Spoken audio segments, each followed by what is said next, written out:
Krishna spoke. Arjuna felt a surge of determination rise up within him. He knew that he had to confront his own desires and attachments head-on if he was to achieve the state of devotion that Krishna described. "Then tell me, Janardana," Arjuna said, his voice firm and resolute, "how can I slay this enemy, desire, and attain the state of devotion?" The sun was setting over the battle-scared landscape as Arjuna, the great warrior, sat on his chariot, surrounded by the silence of the forest. His charioteer, Lord Krishna, spoke to him in a voice that echoed with the weight of eternity this imperishable system of devotion. Lord Krishna said, "I declared to Vivaswat, and he passed it down to Manu, who taught it to Aishakt. The royal sages came to know it, but by the passage of time this knowledge was lost to the world. Yet I have revealed it to you today, Arjuna. For you are my devotee and friend." Arjuna looked at Lord Krishna with a mixture of awe and confusion. "Your birth is posterior," he said, "yet you claim to have declared this devotion first. How can this be?" Lord Krishna smiled, his eyes twinkling like the stars on a clear night. "Many births of mine have passed away, Arjuna," he said. "I am unborn. Yet I take birth by my own powers of illusion. Whenever loss of piety and the rise of impiety occur, I create myself to protect the righteous and destroy the evildoers." As Lord Krishna spoke, the air around them seemed to vibrate with an otherworldly energy. Arjuna listened intently, his mind struggling to comprehend the depth of Lord Krishna's words. "What is action, and what is inaction?" Lord Krishna asked, his voice like a gentle breeze on a summer day. "Even the learned are perplexed at this question. But I will tell you, Arjuna, that one should have knowledge of both action and forbidden actions, as well as knowledge of inaction." Lord Krishna's words wove a tapestry of wisdom around Arjuna, revealing the mysteries of the universe. He spoke of the quadruple division of castes created by Lord Krishna to reflect the distinction between qualities and duties. "The course of action is incomprehensible," Lord Krishna said, "but one who sees an action in action and action in inaction is wise among men. Such a person is possessed of devotion and is adorer of all actions." As the sun dipped below the horizon, casting the forest in a warm orange glow, Lord Krishna spoke of the various forms of sacrifice: the sacrifice of knowledge, the sacrifice of wealth, the sacrifice of ascetic austerities, and the sacrifice of meditation. He explained that even those who offered up their vital winds to the fire of devotion could attain the eternal Brahma. Sacrifice of knowledge is superior to every other form of sacrifice. Lord Krishna said, his voice filled with conviction, "All actual Partha is wholly comprehended in knowledge." As Arjuna listened, he felt a sense of wonder and awe wash over him. He realized that the secrets of the universe were hidden within himself. The sun was setting over the battlefield, casting a golden glow over the armies of Arjuna and his enemies. The young warrior, still grappling with the moral implications of war, turned to his charioteer Krishna. "For guidance, Krishna, I am torn." Arjuna confessed, "You speak of renouncing actions, yet also of applying oneself to them. Which path is truly superior?" He saw clarity in the midst of turmoil. Krishna's response was like a gentle breeze on a summer day. "Both paths lead to liberation, Arjuna. But I shall reveal to you that application to action is the more noble of the two. An ascetic who practices devotion through action is free from attachment and aversion, easily released from the bonds of karmas." They spoke. A wise old sage approached them, his eyes twinkling with insight. "Many fools believe Sankhya and Yoga are distinct paths," he said, "but those who see beyond the surface understand that they are one and the same. The true adept attains the fruits of both systems, regardless of which path he chooses." Krishna continued to guide Arjuna, his words dripping with compassion. "Renunciation without devotion is a difficult path, my friend, but the ascetic who engages in devotion through action reaches the Supreme Being swiftly and surely." He paused, his eyes burning with intensity. "The one who practices devotion with a pure soul and subdued senses is not bound by action." Arjuna listened intently as Krishna explained the principles of devotion. When performing actions, one should recognize that it is not the self that acts, but rather the senses engaging with their objects. The wise devotee renounces attachment to results, resigning them to Brahma, and thus remains untouched by sinus. They spoke. A sense of calm washed over Arjuna's troubled mind. He began to see the world in a new light, as a tapestry woven from the threads of devotion. and action. Krishna's words were like a gentle rain, soothing his soul and illuminating the path ahead. Krishna concluded by saying the Lord is not the cause of actions or their consequences, nature itself. He engages in action the wise one who knows this truth is freed from ignorance and delusion, and with that Arjuna's doubts began to dissipate, replaced by a deep sense of understanding and peace. The stars began to twinkle in the night sky. Krishna spoke once more, the devotee who has restrained his senses, mind, and understanding, directing his gaze inward, is emancipated indeed. And with that Arjuna felt a sense of liberation wash over him, as if the very weight of the world had been lifted from his shoulders. This moment Arjuna knew that he would follow Krishna's guidance, embracing the path of devotion and action together. They would navigate. The sun beat down upon the battle-scared landscape as Arjuna, son of Pandu, sat in contemplation beside his charioteer Krishna. Their conversation turned to the nature of devotion and the path to spiritual enlightenment. Krishna began to speak, his voice like a gentle breeze on a summer's day. The one who performs actions without attachment to their fruits is a renouncer and devotee. He said, that which has been called renunciation, know that, O son of Pandu, to be devotion. Since nobody can be a devotee who has not renounced all resolves, Arjuna listened intently as Krishna explained the two paths, action and cessation of action, to the sage desirous of rising to devotion. Action is said to be the means, and when he has risen to devotion, cessation of action is said to be the means. He spoke of the importance of self-control and the need for one's own self to be one's friend. Krishna described the characteristics of a true devotee, that ascetic is said to be devoted, whose mind is satisfied with knowledge and experience, who hath no affection, who hath subjugated his senses, and to whom a stone and gold are alike. He spoke of the need for equanimity and the ability to see all things as one's own self. As they sat in silence, Krishna guided Arjuna through the practice of contemplation, erecting his seat immovably on a clean spot, not too high nor too low, and spreading over it a piece of cloth, the deerskin or blades of kusa grass. He instructed, and there seated on that seat, with mind fixed on one object and restraining the functions of the heart and the senses, one should practice contemplation for the purification of self. Arjuna listened, but his doubts remained without assiduity. Though endued with faith and with mind shaken off from devotion, what is the end of him, O Krishna, who hath not earned success in devotion? He asked. Krishna smiled and replied, O son of Pritha, neither here nor hereafter doth ruin exist for him. He that hath fallen off from devotion taketh birth in the abode of those that art pious and endued with prosperity. Krishna's words were like a balm to Arjuna's soul. He spoke of the ultimate goal, striving with great efforts. The devotee cleaned of all his sins attaineth to perfection after many births, and then reacheth the supreme goal. As the sun began to set, casting a golden flow over the landscape, Krishna's words hung in the air like a promise. In the midst of the great war, Arjuna sat in contemplation, seeking guidance from his beloved teacher Krishna. The Holy One, with a gentle smile, began to reveal the mysteries of the universe and the nature of his own divine essence. Listen, O son of Pritha, he said, for I shall speak to you about knowledge and experience, which will bring you understanding of all that exists in this world. Krishna's words were like a gentle breeze on a summer day, carrying with them a scent of wisdom and enlightenment. As he spoke, his eyes sparkled with an inner light, illuminating the path ahead. Krishna explained to Arjuna that his nature was divided into 8 aspects: earth, water, fire, air, space, mind, understanding, and consciousness.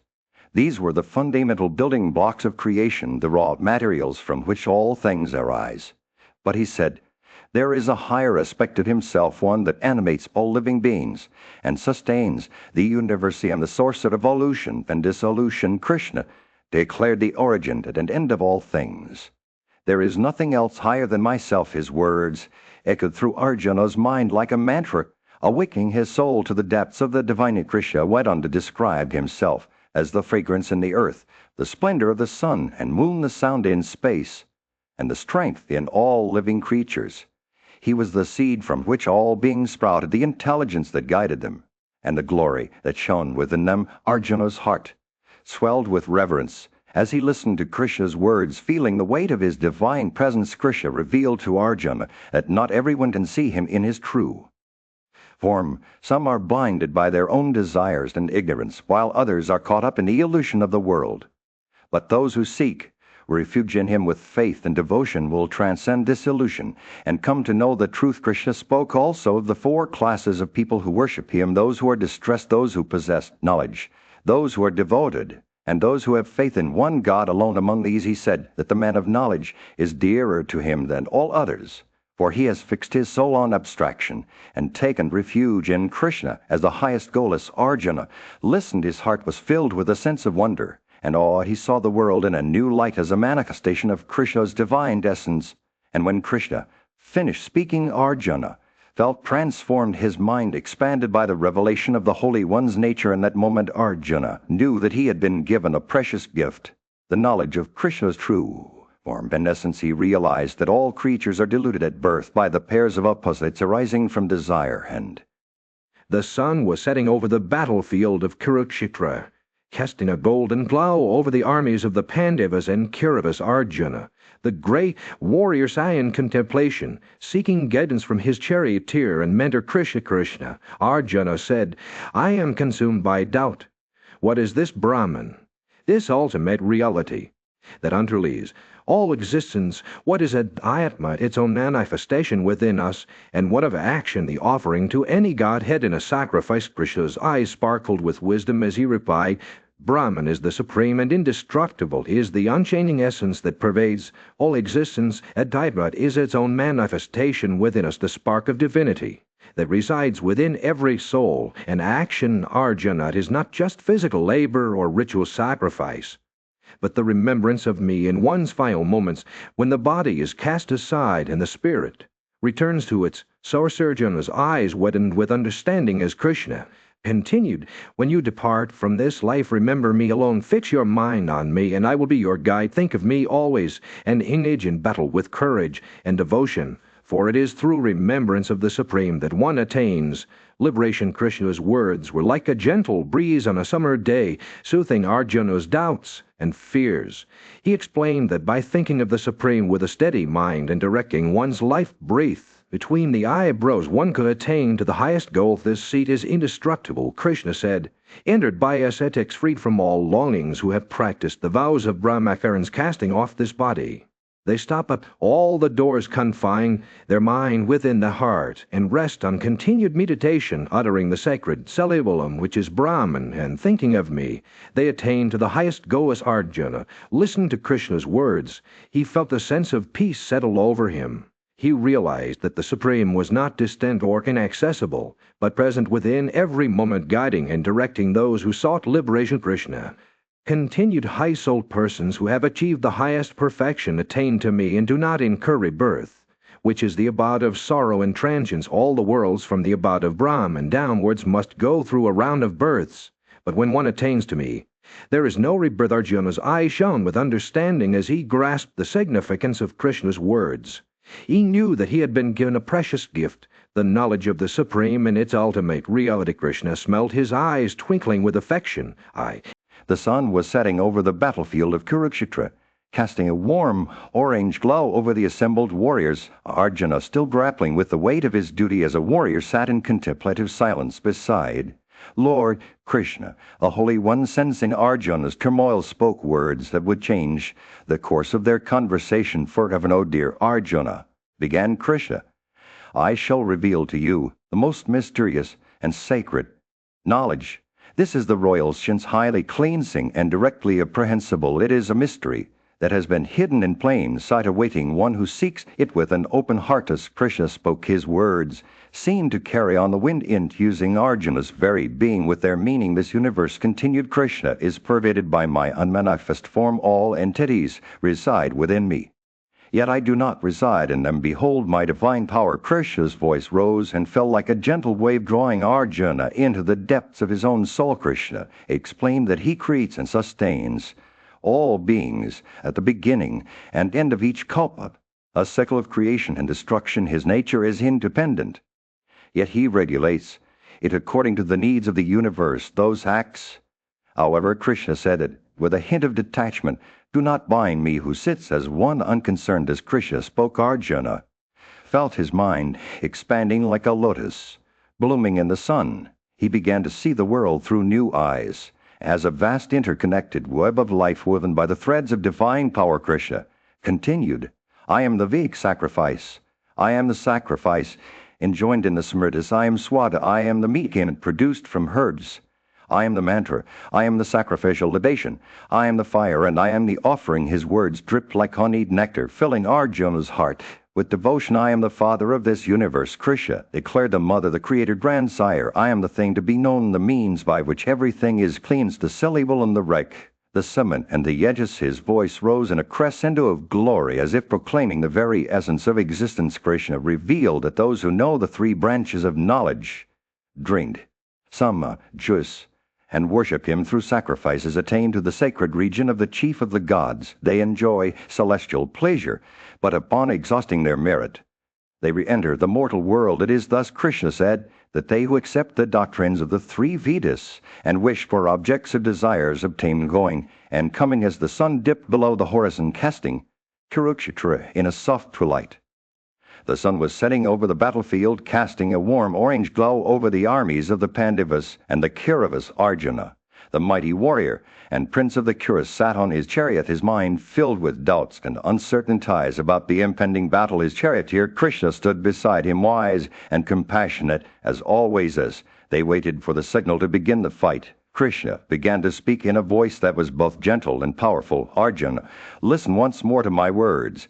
He said, I want to tell you something about myself, something that will help you understand your true nature and your place in this world. Krishna's eyes sparkled with an otherworldly light as he began to reveal his divine perfections. He told Arjuna that he was the supreme Lord of the universe without birth or beginning, yet present in every moment. He explained that all the attributes of creatures of intelligence, knowledge, forgiveness, truth, and more came from him. As Krishna spoke, the world around them seemed to expand and contract at the same time. Arjuna felt his mind stretching out to comprehend the vastness of Krishna's being. I am the soul seated in the heart of every being. Krishna said, I am the beginning, middle, and end of all beings. Krishna went on to list his many forms and attributes, each one a manifestation of his boundless power and wisdom. He was the sun among luminous bodies, the moon among constellations, the sun, the Ida among the Vedas. He was the mind among the senses, the intellect in living beings. As Krishna spoke, Arjuna's confusion began to clear. He saw that everything in the universe, every creature, every being, everything was connected to Krishna, and that he was the source of all existence. I am the knowledge of Supreme Spirit. Among all kinds of knowledge, Krishna said, I am the disputation among disputants. The list of Krishna's perfections seemed endless, a testament to his boundless power and wisdom.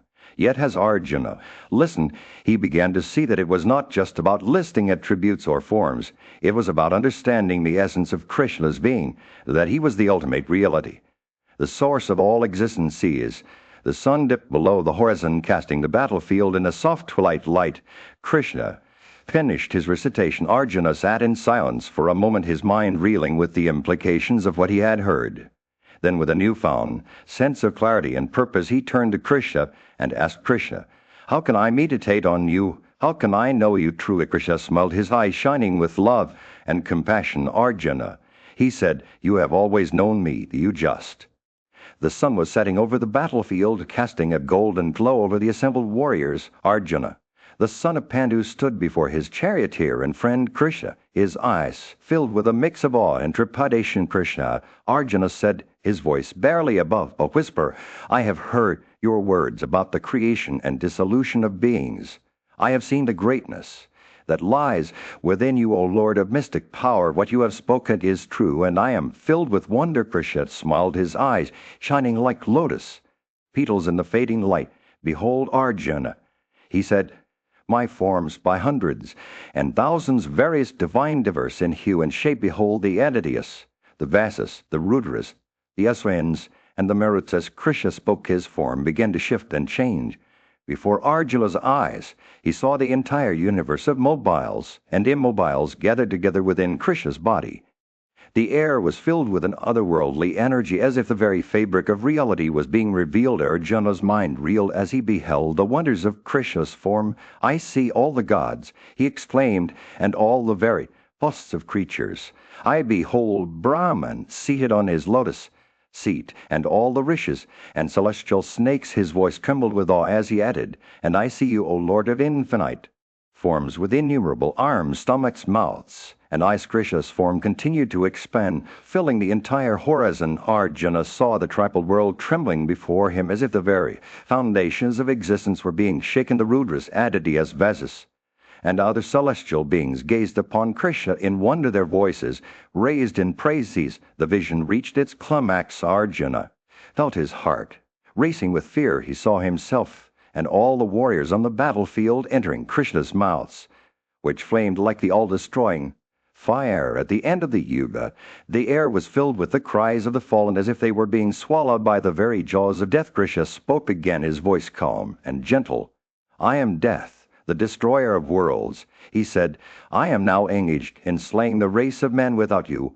All these warriors standing in the different divisions shall cease to bear." Arjuna trembled before Krishna's mighty form. His heart filled with a mix of fear and reverence. He knew that he was but a mere instrument of Krishna's will upon in the grand game of cosmic destiny. Krishna, Arjuna said, his voice barely above a whisper, "I am but a humble warrior." The sacred teachings of the Bhagavad Gita unfolded before Arjuna like a tapestry rich with meaning. As the conversation flowed, Lord Krishna revealed the mysteries of existence, guiding his beloved disciple toward the ultimate truth. "Arjuna, this body you inhabit is known as Kshetra." Lord Krishna began, "and one who understands it is called Kshetrajna." His words were laced with wisdom, imbuing Arjuna's heart with a sense of wonder. The Supreme Being continued, "I am the embodiment of Kshetras, and the knowledge of this truth I consider to be true knowledge is." They sat together under the shade of a tree. Lord Krishna began to paint a picture of the vast and intricate universe. He spoke of the 5 great elements: earth, water, fire, air, and ether, as well as egoism, intellect, and the unmanifest force known as Prakriti. The 10 senses, including the mind, and the 5 objects of sense were all part of this grand tapestry. But what is Kshetra's true nature? Arjuna asked, his curiosity. Could Lord Krishna smelt it is the collection of all these elements modified by the qualities of vanity, ostentation, injury, forgiveness, and devotion. He paused, allowing Arjuna to absorb the depth of his words. Knowledge, Lord Krishna declared, is the absence of egoism, the perception of misery and evil in birth, death, decrepitude, and decease. It is freedom from attachment, detachment from worldly desires, and an unserving devotion to me. The Supreme Being's eyes sparkled with intensity as he spoke of the qualities that distinguish a seeker of truth. "And what of the object of knowledge?" Arjuna asked, his heart yearning for understanding. Lord Krishna's voice took on a tone of reverence. "It is the Supreme Brahma, beyond existence and non-existence, with hands and feet on all sides, eyes, heads, and faces. Everywhere it pervades everything, yet remains remote and near at the same time." As Arjuna listened in awe, and Lord Krishna revealed that this object of knowledge is the sustainer of all beings, the absorber and creator of all. It is knowledge itself. He said, "The end of knowledge, seated in the hearts of all the Supreme Beings." Words were a reminder that the ultimate truth lies within every being. The conversation continued with Lord Krishna guiding Arjuna through the realms of nature and spirit. He explained that spirit dwells within nature, enjoying the qualities born from it. The cause of its births in good or evil wombs is its connection with the qualities. He said, his words imbuing Arjuna's heart with a sense of compassion. They sat together, basking in the warmth of their conversation. Lord Krishna spoke of the Supreme. In the hallowed presence of Arjuna, the Lord revealed to him the mysteries of the universe. The Lord declared that he would share with Arjuna the highest sense, the supreme knowledge that had been attained by the sages and seers who had transcended the limitations of their physical bodies. Listen carefully, Arjuna. The Lord said, "For I will explain to you the nature of creation and the secrets of the universe. Brahma, the mighty creator, is a womb for me, where I place the germ of life that gives rise to all beings. Whatever forms are born in every womb, Brahma, it is their mighty womb, and I am the seed imparting sire." The Lord then explained how the 3 qualities, goodness, passion, and darkness, bind down the embodied soul in the body. Goodness with its unsullied nature brings happiness and knowledge to the soul. Passion, born of desire and attachment, binds the soul through work and activity. Darkness, born of ignorance and bewilderment, veils knowledge and leads to error, indolence, and sleep. These three qualities govern the world, the Lord said, and they are interlinked. When goodness prevails, passion is repressed, and darkness remains. When passion dominates goodness, and darkness are suppressed, and when darkness reigns, passion and goodness are subdued. The Lord then described the characteristics of one who has transcended these three qualities. Such a person is unaffected by light activity or delusion, whether they are present or absent. They remain calm and unmoving, thinking that it is the qualities themselves that are engaged in their respective functions. Such a person, the Lord said, is self-contained, equal-minded, and detached from worldly desires. They see a lump of earth, a stone, and gold as equally valuable. They regard friend and foe alike and have renounced all exertion. This is one who has transcended the qualities. The Lord then revealed to Arjuna that he himself was the stay of Brahma, immortality, indestructibility, eternal piety, and unbroken felicity. He who worships me with exclusive devotion, the Lord said, transcending these qualities, becomes fit for admission into my nature is. The Lord spoke. Arjuna listened intently, his heart filled with wonder and awe at the mysteries of the universe revealed to him by the Lord. The sun was setting over the vast expanse of the Kurukshetra battlefield. Arjuna, the prince of Dharma, sat in contemplation, his mind troubled by the impending war against his kin. As he pondered the fate that lay before him, Lord Krishna, his charioteer and friend, began to reveal the secrets of the universe. Arjuna, Lord Krishna said, "Yes, while the tree is a symbol of eternal wisdom, its roots stretch upwards towards the divine, while its branches reach down into the world of men. The Chandas, the sacred sounds of the Vedas, are like leaves that rustle in the wind, carrying the secrets of the universe to those who seek it." Lord Krishna spoke. Arjuna's eyes widened with wonder. He had always known that his charioteer was more than just a mortal man, but he had never imagined that he was a vessel for the divine. "But how can one know this trio, Krishna?" Arjuna asked, his voice filled with awe. "My friend," Lord Krishna replied, "one must cut through the bonds of attachment and delusion. One must seek to understand the nature of the universe and the relationship between the individual self and the Supreme Self." As they spoke, the stars began to twinkle in the night sky above. Lord Krishna's words wove a spell of enchantment around Arjuna, drawing him deeper into the mysteries of the cosmos. The sun, the moon, and fire are but reflections of my splendor, Lord Krishna continued.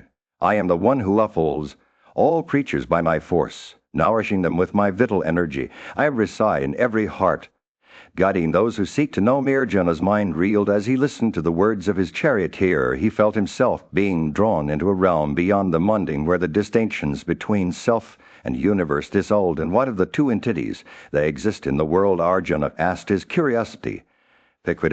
"My friend," Lord Krishna replied, "there are indeed two, the mutable and the immutable. The mutable is all creatures subject to change and decay, but I am the Supreme Being, Paramatman, who pervades the three worlds, sustaining them with my presence." "Sees," Lord Krishna spoke, "the night air seemed to vibrate with an otherworldly energy." Arjuna felt himself being drawn closer to the divine, his heart beating in time with the rhythm of the universe. "What is the nature of this Supreme Being?" Arjuna asked, his voice barely above a whisper. "I am Purushottama, the highest being," Lord Krishna replied, his eyes shining with an inner light.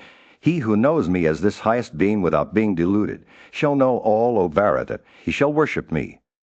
The sun was setting over the vast expanse of the Kurukshetra battlefield, casting a golden glow over the assembled warriors.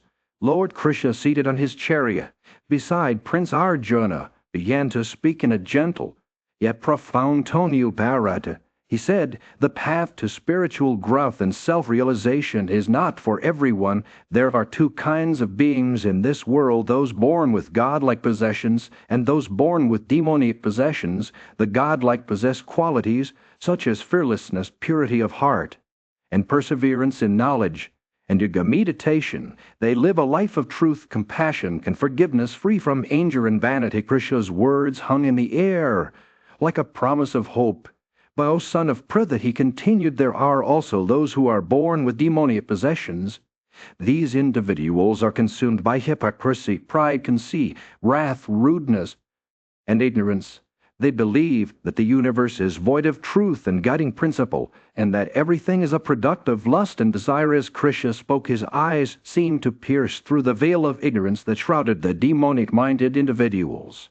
They are driven by insatiable desires fueled by hypocrisy, conceit, and folly. He said, their thoughts are boundless, limited only by death itself. They believe that the enjoyment of their desires is the highest end, and they covet wealth, power, and status above all else. Krishna's words painted a vivid picture of the demonic-minded individuals trapped in a cycle of lust, wrath, and avarice. They are fettered by the 100 nooses of hope. He said, addicted to lust and wrath, they covet wealth today, tomorrow, and forevermore. They delude themselves with false notions, engaging in unholy practices that lead them further into darkness. As the sun tipped below the horizon, casting the battlefield in a deep twilight hue, Krishna's words took on a sense of urgency. O son of Kunti, he said, these demonic-minded individuals are born to destroy themselves and others. They hate me in their own bodies and those of others, and I hurl them continually down into demonic wombs. Krishna's words hung in the air like a warning, a call to Arjuna and all who listen to renounce the threefold path to hell: lust, wrath, and avarice. Freed from these 3 gates of darkness, he said, a man works out his own welfare and repairs to his highest goal. The sun was setting over the battlefield, casting a warm orange glow over Arjuna's anxious face. He stood before Krishna, his charioteer and friend, seeking guidance on the nature of faith and devotion. What is the state, O Krishna? Arjuna asked of those who abandon the ordinances of the scriptures, yet perform sacrifices with faith. Krishna's eyes sparkled as he began to explain the intricacies of faith. The faith of embodied creatures is of 3 kinds: good, passionate, or dark. Krishna's words painted a vivid picture in Arjuna's mind. He saw the people who worshipped the gods, their actions guided by a sense of duty and morality. They were the embodiment of goodness, their faith shining like a beacon in the darkness. But Krishna's description also revealed those who were consumed by passion, their hearts racing with desire and attachment. These individuals worshipped the Yachas and Rakshasas, beings that fed on their emotions. Arjuna shuddered at the thought of such darkness within himself. Krishna continued to unfold the mysteries of faith, explaining how some people practiced severe asceticism only to become consumed by pride and hypocrisy. These individuals tortured their bodies and minds, seeking to destroy themselves rather than cultivate inner peace. As they spoke, Krishna revealed the 3 kinds of food that reflected a person's nature: the nourishing and savory, the bitter and sour, or the cold and stinking. Arjuna realized that his own choices were influenced by his faith, just as the actions of others were shaped by theirs. Krishna then described the different types of sacrifices, penances, and gifts. He explained how true devotion was born from a sense of duty without expectation of reward or recognition. Those who performed such acts with faith were said to be of the quality of goodness. But Krishna also spoke of those who practiced hypocrisy, seeking respect and honor through their actions.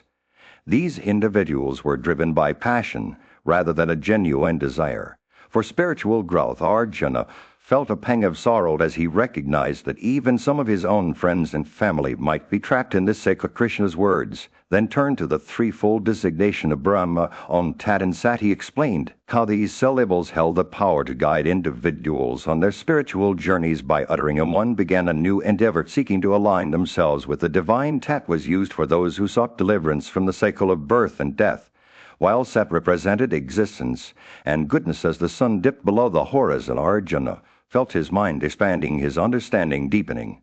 He realized that true devotion was not about external actions, but rather a reflection of one's inner nature. Krishna's words had illuminated the path ahead, guiding him towards a deeper connection with the divine.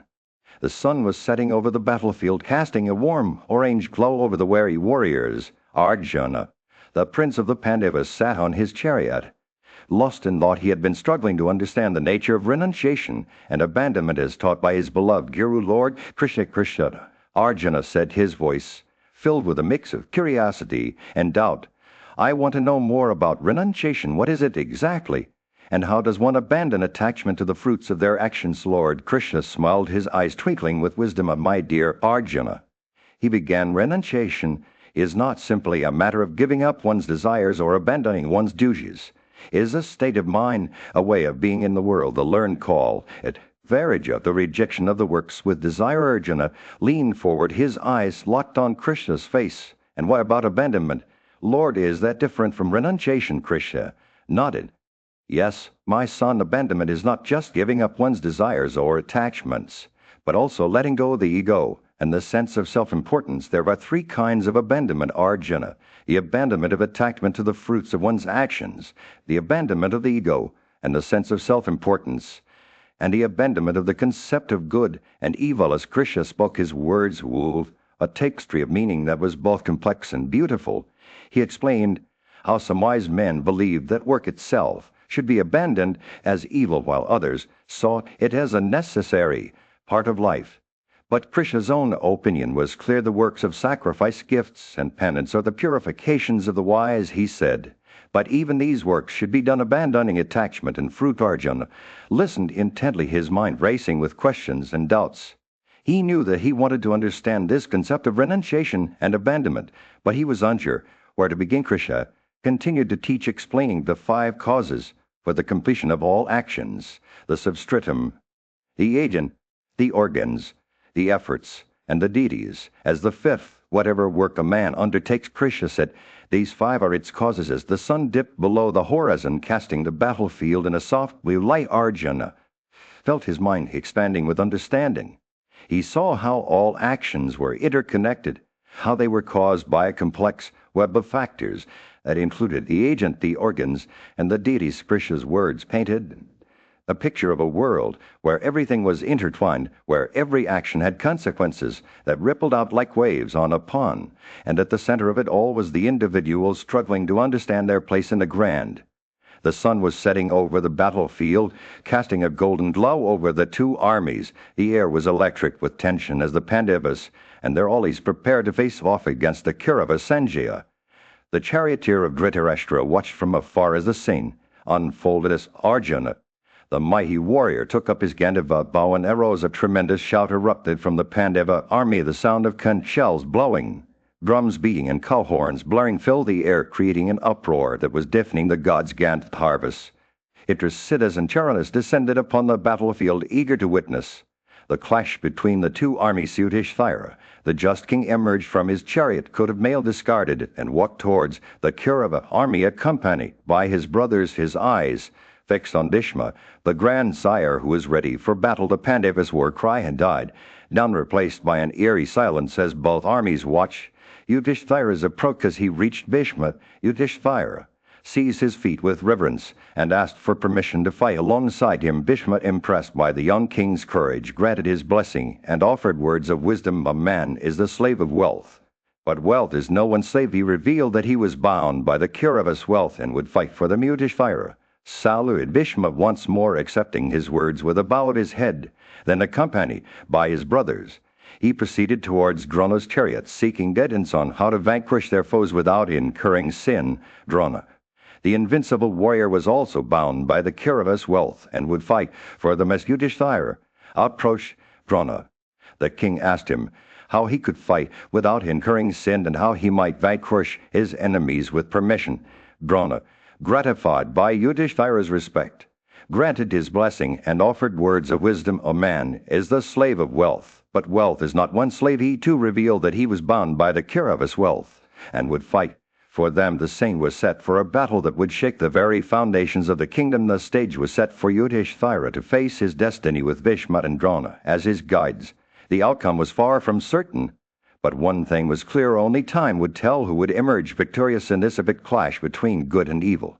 The day of reckoning had finally arrived for the Kauravas and the Pandavas. The 2 armies faced each other on the battlefield, their divisions arrayed in a spectacle of grandeur. Dhritarashtra, the king of the Kauravas, turned to his advisor Sanjaya and asked, who struck first, our side or that of the enemy? Sanjaya, with his eyes fixed on the unfolding drama, began to recount the events of the day. As he spoke, the scene came alive in his words. Dasasana, Dhritarashtra's son, led the Kauravas' charge, accompanied by Bhishma, their revered elder warrior.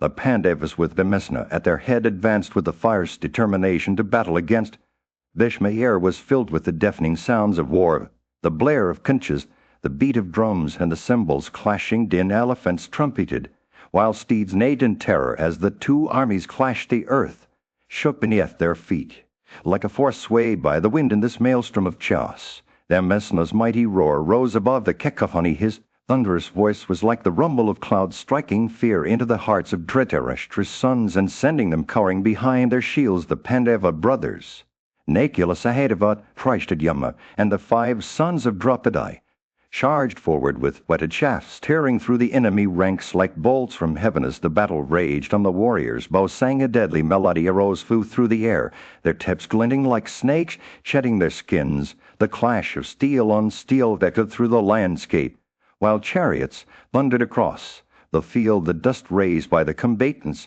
obscured the sun, casting an eerie gloom over the battlefield. In this tumultuous sea of warriors, Sanjaya beheld the prowess of Drana's disciples, their arrows flying true and striking their mark with unerring accuracy. Their bowstrings sang a relentless refrain, as if the very fabric of fight was being torn apart by the conflict. The kings watched in awe, their faces set in grim determination. They stood like silent spectators, witnessing the unfolding tragedy of kinsmen turned against one another. The battle raged on, with neither side yielding an inch, until it seemed that the very earth itself was shaking beneath their feet. And then, as if by some unseen force, the two armies merged into a single swirling mass of steel and dust. The din of war grew to a deafening crescendo, until it seemed that the very fabric of reality was being torn apart by the conflict. The sun beat down on the battlefield as the armies of the Kuras and Pandavas clashed in a frenzy of steel and sound. The air was thick with the cries of warriors, the thud of hooves, and the creaking of their armor. Sanjaya, the narrator, watched in awe as the battle unfolded before him. As the morning wore on, the noise grew louder, like a maelstrom of leonin roars that shook the very foundations of the earth. The Kuras, led by Bhishma, son of Ganga, and Duryodhana, son of Dhritarashtra, charged forward with reckless abandon, their standards held high. Arjuna, the mighty warrior of the Pandavas, stood tall, his Gandhava bow shining like a beacon in the sunlight. The two armies clashed their bows, singing as they loosed arrow after arrow into the fray. Bhishma and Arjuna faced each other, their eyes locked in a fire stare, each determined to emerge victorious. The air was filled with the sound of steel on steel, the clash of shields, and the screams of the wounded Satyakai. The mighty bowmen clashed with Kritavarman, their bows singing as they exchanged blow for blow. Their arrows flew swift and true, striking their targets with deadly precision. The many son of Savedra battled Ryadvala, his charioteer struck down by the enemy's Arobama. The strong and fierce warrior faced off against Duryodhana, their fists clenched in anger. The two men circled each other, their eyes blazing with fury as they exchanged blows that shook the earth. Yudhishthira, the wise and just king, encountered the ruler of the Madras, his bow shattered by the enemy's arrow. Trishtadyumna, son of Drupada, clashed with Drona, their bows singing as they exchanged blow for blow. The air was filled with the sound of steel on steel, the clash of shields, and the screams of the wounded. Sankat, a young warrior, faced off against Samadatta's son, their swords flashing in the sunlight. As the battle raged on, the warriors became more and more enraged, their blows growing fiercer and more precise. The earth shook beneath their feet as they clashed their bows, singing like a chorus of angels. The sound was deafening, a cacophony of steel and sound that seemed to shake the very foundations of the world. And yet, amidst the chaos and destruction, there were moments of beauty, of honor, and of courage. A warrior's cry echoed through the air as he fell, his armor shattered by an enemy's arrow. Another warrior stood tall, his sword raised high in triumph, his eyes blazing with victory. The battle raged on. A male. The battlefields of Kurukshetra had become a chaotic realm of death and destruction. Sanjaya's words painted a vivid picture of the carnage that unfolded before King Dhritarashtra's eyes. The once noble warriors, now possessed by demons, clashed with each other in a frenzy of steel and blood. As the battle raged on, the distinctions between kinship and camaraderie were lost. Sons recognized not their fathers, nor did brothers recognize one another. Friends turned against friends, and relatives slaughtered kinsmen. The once mighty elephants, adorned with gold trappings, tore each other apart with their tusks, while their riders lay crushed beneath their feet. The sound of clashing steel echoed through the air as horsemen on swift chargers hurled themselves at one another Long birded darts, sharp-pointed and polished, fell like snakes from the skies, striking true time and again. Heroic warriors leaped high on coursers of speed, cutting down car warriors with ease. Cries of the fallen filled the air, some calling out for their kin, while others wailed in agony as they lay dying. Brave Kshatriyas, their bodies, battered and bruised, refused to yield, even as their wounds screamed in protest. Others, their strength waning, begged for water, their parched throats aching with thirst. In the midst of this maelstrom, Bhishma, the mighty armed warrior, stood tall on his silver standard-adorned chariot. His presence seemed to steady the divisions of the Pandavas, who began to falter in the face of the formidable Vishwa's might. The lunar orb under Mura's peak seemed to pale in comparison to the radiance of Bhishma's standard as he set forth to claim his place among the fallen heroes. The battle raged on, a terrible and frightful spectacle that would be etched into the memories of all who bore witness to its horrors. And Sanjaya's words, like a mournful dirge, echoed through the ages, the testament to the devastating power of war. The sun beat down on the battlefield as the great war raged on. The morning had worn out, and the clash of steel on steel echoed through the air.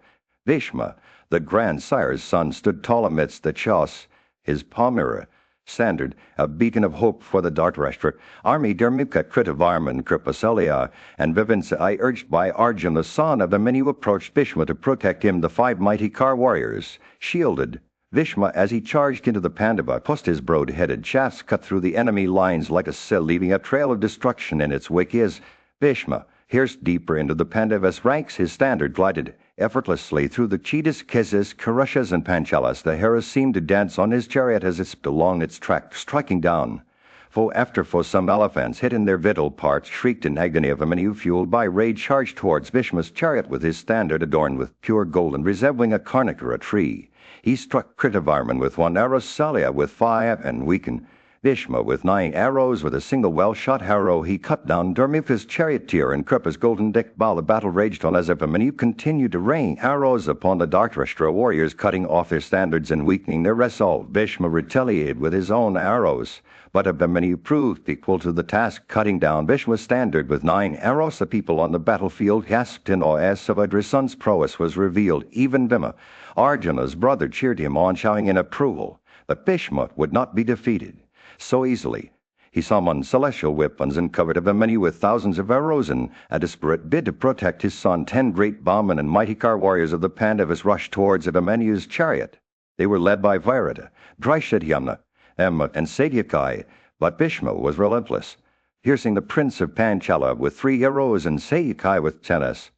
The battle reached its climax. Uttara, the son of Virata, charged towards Salya on his tusker elephant, but Salya checked the elephant's impetus, striking it down with a dart that resembled a snake. The prince fell from the elephant's neck, and Salya beheaded the elephant. The Dhritarashtra warriors regrouped.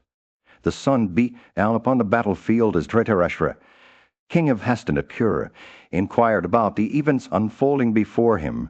He asked his charioteer and advisor Sanjaya what happened when that great bowman Swithat approached Bhishma's chariot. What did our brave Kauravas and Pandavas? Dhananjaya began to recount the tale of that fateful day. O king, hundreds of bulls among Kshatriyas, all brave and mighty car warriors, gathered around Switha as he led the charge towards Bhishma's chariot. They displayed their strength, eager to rescue Switha and bring glory to our kingdom. The battle raged on, with their arrows flying through the air like a swarm of locusts. Bhishma, son of Santanu, stood resolute, his golden chariot shining like the sun itself. He cut down many heads, showering his arrows upon the enemy like raindrops from the sky. Sanjaya described the saying. The king's eyes widened in awe. O king, Bhishma was a force to be reckoned with. His energy equaled that of the sun, and he shrouded the very sun with his arrows. The sound of drums echoed through the battlefield, making the hair stand on. And the war raged on for what seemed like an eternity, with arrows falling left and right. Switha, the generalissimo, was a whirlwind of activity, cutting down noble princes by the hundreds. His arrows flew thick and fast, taking the lives of car warriors, elephants, and horses alike. But Bhishma stood firm, immovable as the mountain Meru. He took the lives of his enemies, like the sun at close of winter, shining resplendent with the golden rays of his chariot.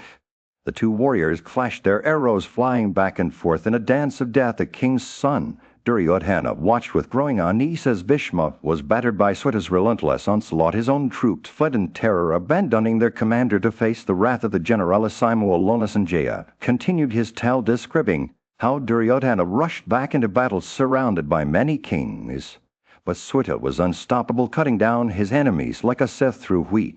Bhishma and Sweta clashed once more their bows, singing as they exchanged arrow for arrow. The battle raged on, with neither side giving quarter. The king's son watched in horror as his troops were slaughtered before his eyes. But Bhishma stood firm, his golden chariot shining like a beacon of hope, and he ended with Sweta, who emerged victorious, his arrows piercing Bhishma's bow and shattering it into 10 fragments.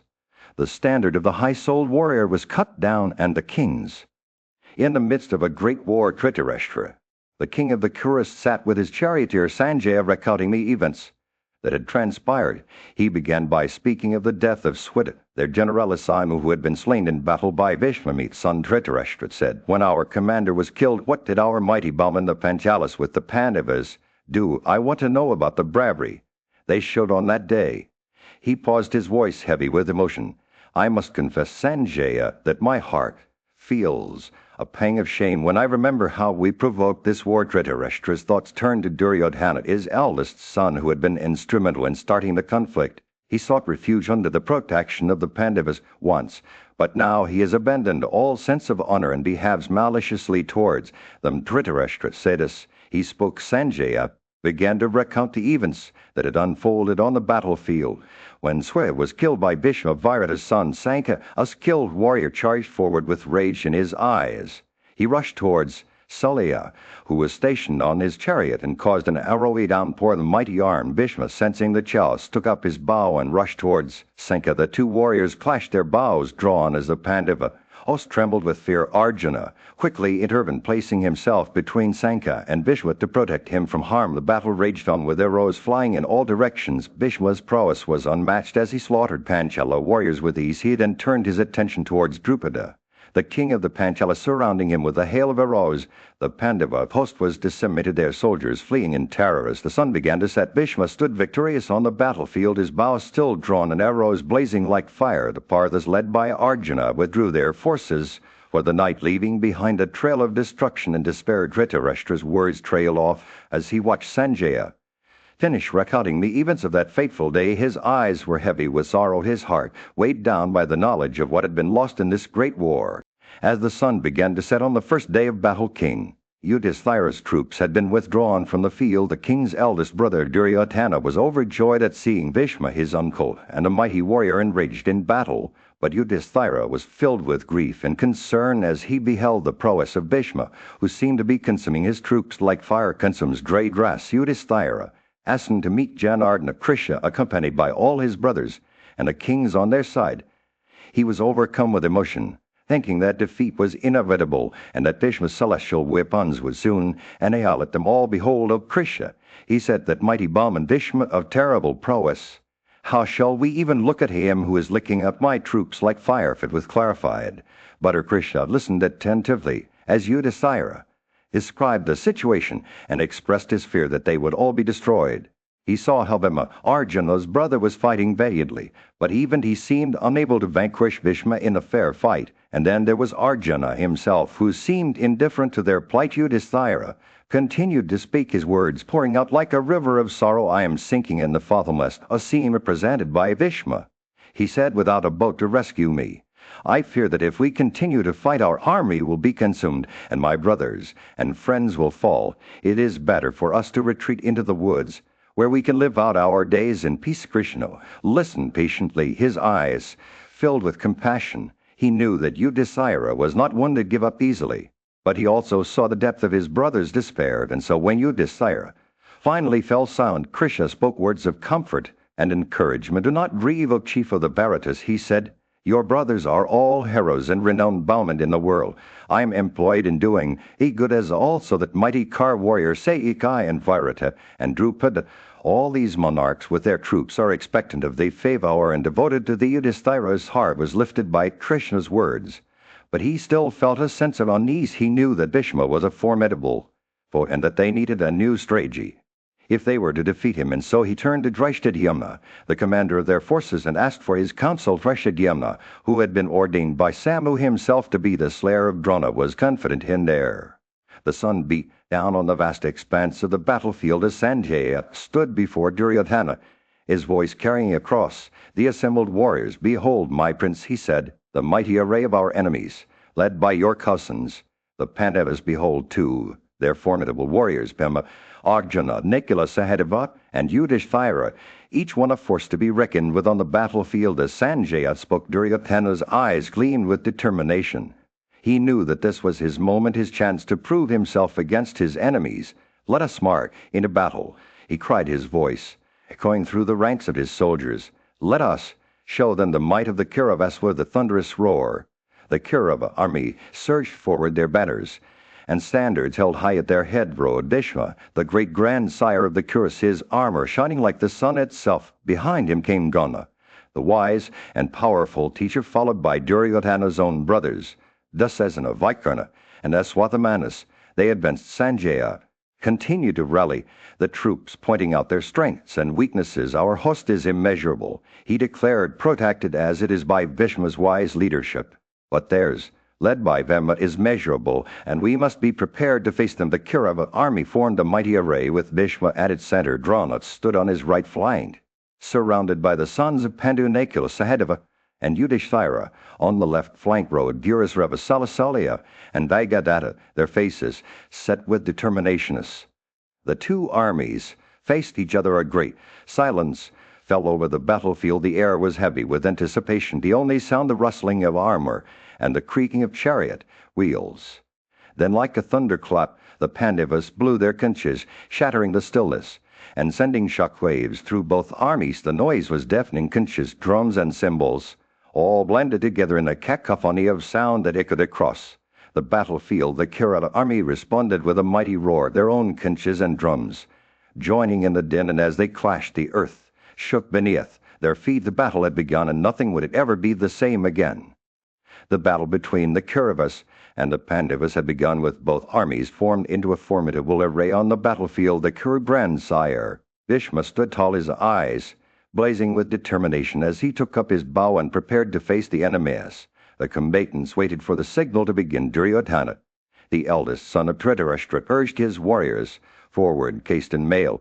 He cried, "Let us begin the fight." The Kaurava army, fueled by rage and a desire for victory, charged forward with their standards raised high. The battle raged on, with arrows flying through the air and horses and elephants crashing into each other. Bhishma, that mighty warrior, took aim at Arjuna, the son of Pandu, and showered him with arrow after arrow. But Arjuna, undaunted, returned fire with his Gandhava, while striking Bhishma with an equal number of arrows. The two warriors clashed in a spectacular display of skill and strength, their bows singing as they fired arrow after arrow at each other. The sound of their battle echoed across the battlefield, causing the earth to tremble beneath their feet.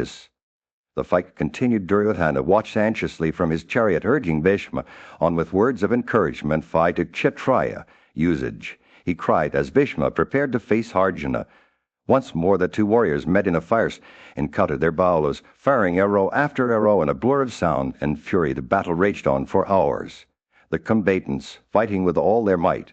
But despite the valiant efforts of the Kauravas, led by Bhishma, Arjuna and his allies seemed to be gaining the upper hand. The son of Pandu struck down Bhishma's steeds, as well as the wheels and shafts of his chariots. The sun began to set on the battlefield. Bhishma, that mighty warrior, stood tall despite being wounded by Arjuna's arrows. He had fought with all his might, but in the end it was not enough to turn the tide of battle in favor of the Kauravas. In a final act of defiance, Bhishma struck Vasudeva, the charioteer of Arjuna, between the two breasts with 3 arrows.